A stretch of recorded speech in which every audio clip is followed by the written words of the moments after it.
આજે ઔરંગા નદી પરનો પુલ કૈલાસ રોડ પરનો જે ઘટના બની છે, આમ તો ઘટના બની છે એની ખબર મને હું નવસારી કે અગત્યની મિટિંગમાં ગયો હતો સવારે અર્લી મોર્નિંગ, અને નવસારી મિટિંગમાં મને ખબર પડી કે એક બ્રિજનો એક ભાગ તૂટી પડવા પામેલ છે.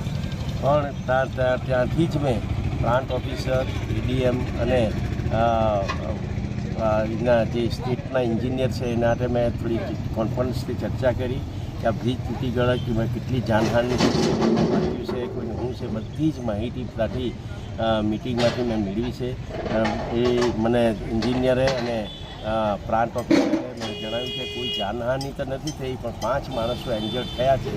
એ 5 પૈકી 3 માણસોને કસ્તુરબા હોસ્પિટલમાં છે, બીજા સિવિલ હોસ્પિટલમાં છે. એની પણ હું હમણાં ખબર લેવા જાઉં છું. જે તરત ખબર પડી એટલે તરત મિટિંગમાં અમારા મુખ્ય અધ્યક્ષની રજા લઈને તરત અહીં સ્થળ પર આવ્યો છું. સ્થળ પર જોવા મળ્યું તો મને માહિતી અહીંયાના સુપરવાઇઝર પરથી માહિતી મળી છે, એના કોન્ટ્રાક્ટર પરથી પણ એ માહિતી મળી છે.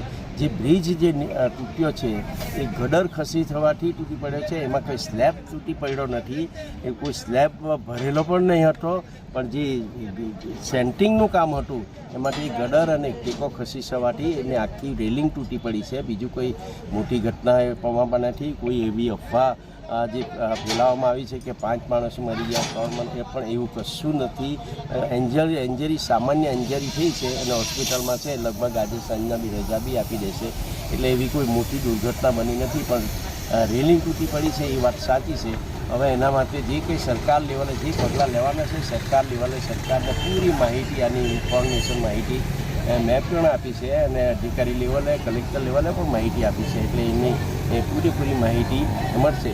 મને જેવી ખબર પડી એટલે મેં અહીંના સ્થાનિક માણસો, અહીંના ગુંડલાવના સરપંચ, જમણાજીના સરપંચ, અહીંના આગેવાન પિયુરભાઈ બધાને મેં કહ્યું છે તમે સ્થળ પર જાઓ અને કોઈ માણસને હેલ્પની જરૂર પડે તો જરૂર તમે એમાં મદદ કરી કરો. પણ એવો કોઈ અકસ્માત થયો છે, પણ એમાં કોઈ મરણ કે કોઈ એવી ગંભીર ઘટના બનવા પામી નથી. એટલે આજે હું તરત જ નવસારી ત્યાં વિઝિટમાં આવ્યો છું અને વિઝિટમાં બધી જ મેં વસ્તુ જોઈ છે. હકીકતમાં સ્લેબ પડ્યો નથી, રેલિંગ પડી છે, ગડર તૂટી પડી છે. એનું સમારકામ ચાલુ છે અને એ માટે જવાબદાર જે હોય એની અમે સરકાર પગલાં લેશે.